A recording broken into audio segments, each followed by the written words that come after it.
Honours প্রথম বর্ষের সুপ্রিয় শিক্ষার্থী ভাই বোনেরা, আসসালামু আলাইকুম। আশা করি তোমরা সবাই ভালো এবং সুস্থ আছো।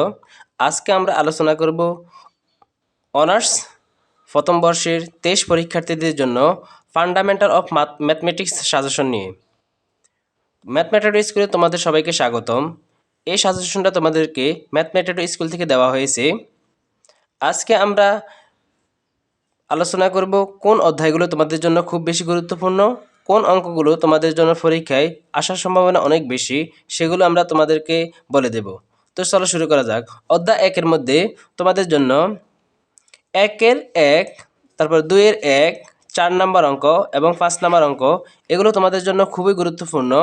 এখানে 4 এবং 5 এই দুইটা প্রশ্ন তোমাদের জন্য বেশি গুরুত্বপূর্ণ। এই দুইটা প্রশ্ন থেকে যে কোনো একটা পরীক্ষায় আসার সম্ভাবনা অনেক বেশি। তোমরা এগুলো ভালোভাবে দেখবে। অধ্যায় 2-এর মধ্যে 7, 9, 10, 11 এই 4টা অঙ্ক তোমরা ভালোভাবে দেখবে, এগুলো তোমাদের জন্য অনেক গুরুত্বপূর্ণ। এখানের মধ্যে 9 নম্বর যে অঙ্কটা আছে এটা তোমাদের জন্য অনেক বেশি গুরুত্বপূর্ণ, এটা পরীক্ষায় আসার সম্ভাবনা অনেক বেশি।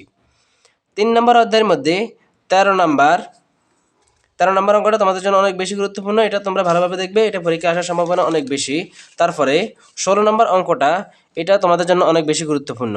4 নম্বর অধ্যায়ের মধ্যে 18, 21 এই দুইটা অঙ্ক তোমাদের জন্য অনেক বেশি গুরুত্বপূর্ণ। এখানে 21 নম্বর অঙ্কটা তোমরা বেশি গুরুত্ব দিয়ে পড়বে, এটা পরীক্ষায় আসার সম্ভাবনা অনেক বেশি। 5 নম্বর অধ্যায়ের মধ্যে 22, 24, 26 এই 3টা অঙ্ক তোমাদের জন্য বেশি গুরুত্বপূর্ণ। এখানে 26 নম্বর যে অঙ্কটা আছে এটা তোমরা বেশি ভালো করে গুরুত্ব দিয়ে পড়বে, এটা পরীক্ষা আসার সম্ভাবনা অনেক বেশি। 6 নম্বর অধ্যায়ের মধ্যে 28,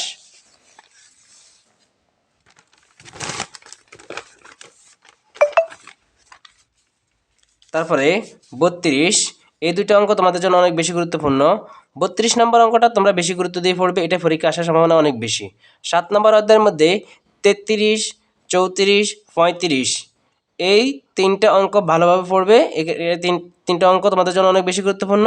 এখানে 3টা অঙ্কই তোমাদের পরীক্ষা আসার সম্ভাবনা অনেক বেশি। এগুলো 3টার একটা অঙ্ক তোমাদের বাদ দেওয়া যাবে না। বাকি অঙ্কগুলো তোমাদের জন্য অনেক বেশি গুরুত্বপূর্ণ, সেগুলো তোমরা বুঝে বুঝে ভালোভাবে করবে।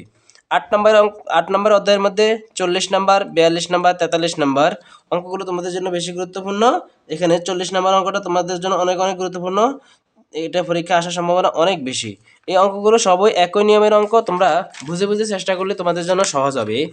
আর পরীক্ষা যদি এর বাইরে থেকে আসে, যদি তুমি বুঝে বুঝে করে থাকো, তাহলে পরীক্ষায় তুমি ভালোভাবে দিতে পারবে। তো তোমাদেরকে একটা কথা বলি, আমরা তোমাদের জন্য অনেক কষ্ট করে এই সাজেশনগুলো তৈরি করি, প্রায় অনেক সময় নিয়ে, অনেক তোমার প্রশ্নগুলো অ্যানালাইসিস করার পরে ঘন্টার পর ঘন্টা প্রশ্নগুলো অ্যানালাইসিস করে তোমাদের জন্য অনেক সময় নিয়ে, অনেক কষ্ট করে পরিশ্রম করে তোমাদের জন্য সাজেশনগুলো তৈরি করি। তো তোমাদের প্রতি অনুরোধ রইল, তোমরা আমাদের সাজেশন পাওয়ার পর তোমরা আমাদের চ্যানেলটা সাবস্ক্রাইব করবে। আমাদের ফেসবুক গ্রুপ এগুলো তোমাদের ডেসক্রিপশনে দেওয়া হবে, তোমরা ওখানে থেকে গিয়ে ফেসবুক পেজে আমাদের জয়েন্ট হবে, সেখানে তোমরা যে কোনো তোমার আপডেট তোমরা পেয়ে যাবে, এমনকি তোমরা পরবর্তী সাজেশনগুলো পেয়ে যাবে। তাই তোমরা আমাদের চ্যানেলটা সাবস্ক্রাইব করে রাখবে। তারপর দেখো, অধ্যায় 8-এর মধ্যে এখানে 44 নম্বর অঙ্কটাও তোমাদের জন্য অনেক গুরুত্বপূর্ণ। তারপর 45 নম্বর অঙ্কটাও তোমাদের জন্য বেশি গুরুত্বপূর্ণ, এগুলো তোমরা ভালোভাবে গুরুত্ব দিয়ে করবে। তারপরে অধ্যায় 9-এর মধ্যে 48 নম্বর অঙ্কটা, তারপরে 51-এর 2 অঙ্ক 2, 3 এগুলো সবগুলোই গুরুত্বপূর্ণ। তারপর 52 নম্বর অঙ্ক, এটাও তোমাদের জন্য অনেক বেশি গুরুত্বপূর্ণ। তবে এখানে 48 নম্বর অঙ্কটা তোমাদের জন্য পরীক্ষায় আসার সম্ভাবনা অনেক বেশি, এটা তোমরা বেশি গুরুত্ব দিয়ে করবে। তারপরে অধ্যায় 10-এর মধ্যে তোমরা 55 নম্বর অঙ্কটা ভালোভাবে দেখবে, এটা পরীক্ষা আসার সম্ভাবনা অনেক বেশি।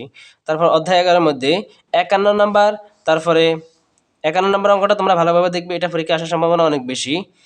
তো আমরা তোমাদেরকে বলে দিয়েছি কোন অধ্যায়গুলোর মধ্যে কোন অঙ্কগুলো বেশি গুরুত্বপূর্ণ, তোমরা এগুলো ভালোভাবে দেখবে।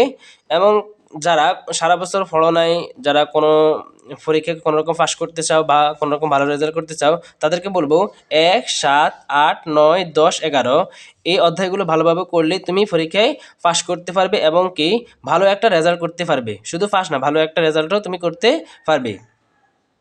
তো যারা সারা বছর ভালোভাবে পড়াশোনা করছো তারা যদি এই সাজেশনটা ভালোভাবে কমপ্লিট করতে পারো বা বুঝে বুঝে কমপ্লিট করতে পারো, পরীক্ষায় যদি এখানের বাইরে থেকেও প্রশ্ন আসে তাহলে তুমি পরীক্ষায় দিতে পারবে, পরীক্ষায় ভালো রেজাল্ট করতে পারবে। এখান থেকে প্রশ্ন আসতে হবে হুবহু, এখান থেকে প্রশ্ন আসতে হবে এমনটা নয়। তুমি যদি ভালোভাবে বুঝে বুঝে প্রশ্নগুলো করতে পারো তাহলে পরীক্ষায় বাইরে থেকেও প্রশ্ন আসলেও তুমি পরীক্ষা দিতে পারবে।